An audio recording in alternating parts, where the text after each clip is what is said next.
ভারতের পশ্চিমবঙ্গের কলকাতার হোটেলে ভয়াবহ আগুনে ৯ জন নিহত হওয়ার ঘটনায় হোটেলটির ইজারাদার আবু জাফরকে গ্রেপ্তার করা হয়েছে। এ ঘটনায় হোটেলের ২ কর্মীকে জিজ্ঞাসাবাদের জন্য আটক করেছে কলকাতা পুলিশ। ১৮ আগস্ট দিবাগত রাতে ২টার দিকে কলকাতার মির্জা গালিব স্ট্রিটের শিখা ইন হোটেলে আগুন লাগে। পরে এ ঘটনায় বিশেষ তদন্ত দল গঠন করে কলকাতা পুলিশ। পুলিশ জানিয়েছে, আবু জাফরকে কলকাতার এন্টালি মেইন মার্কেট এলাকা থেকে গ্রেপ্তার করা হয়েছে। আগুনে মারা যাওয়া বাংলাদেশিদের মধ্যে ৪ জন কুষ্টিয়ার, ১ জন ঢাকার সাভারের এবং ২ জন সাতক্ষীরার। এছাড়া পূর্ব ভারতের ঝাড়খণ্ডের এক ব্যক্তির মৃত্যু হয়েছে। তার নাম সন্দীপ পাসওয়ান। তিনি ওই হোটেলের কর্মচারী ছিলেন। নিহত আরেকজন যোগ নারায়ণ আগারওয়াল। তার বাড়ি পশ্চিমবঙ্গের শিলিগুড়িতে।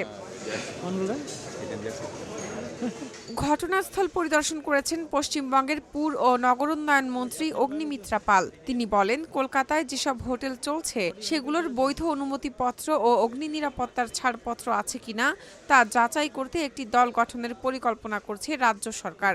মাননীয় মুখ্যমন্ত্রীর সাথে কথা হবে।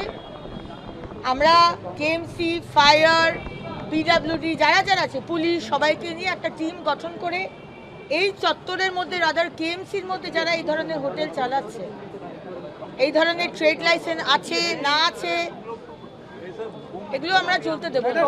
নিউ মার্কেট থানায় হোটেলে আগুন লাগার খবর পেয়ে পুলিশ দ্রুত ঘটনাস্থলে যায়। একই সঙ্গে ফায়ার সার্ভিস ও কলকাতার বিদ্যুৎ সরবরাহকারী সংস্থাকে খবর দিয়ে দ্রুত ব্যবস্থা নিতে বলা হয়। দীর্ঘ সময় ধরে উদ্ধার অভিযান চালিয়ে পুলিশ ও ফায়ার সার্ভিসের কর্মীরা হোটেল থেকে প্রায় ৬০ জনকে উদ্ধার করে নিরাপদে সরিয়ে নেন। এ সময় ৯ জনকে অচেতন অবস্থায় উদ্ধার করা হয়। তাদের মধ্যে ২ জন নারী ও একটি শিশুও ছিল। পরে তাদের হাসপাতালে নেওয়া হলে চিকিৎসকেরা মৃত ঘোষণা করেন। ঘটনাস্থলের পরিস্থিতি এখন নিয়ন্ত্রণে রয়েছে বলে জানিয়েছে পুলিশ। সেখানে পর্যাপ্ত সংখ্যক পুলিশ মোতায়েন করা হয়েছে। তবে আগুন লাগার সঠিক কারণ এখনো জানা যায়নি। ভয়াবহ এ দুর্ঘটনায় নিহত ব্যক্তিদের মধ্যে ৭ জন বাংলাদেশের নাগরিক, ২ জন ভারতীয়। আহত হয়েছেন ৬ জন। তাদের হাসপাতালে ভর্তি করা হয়েছে।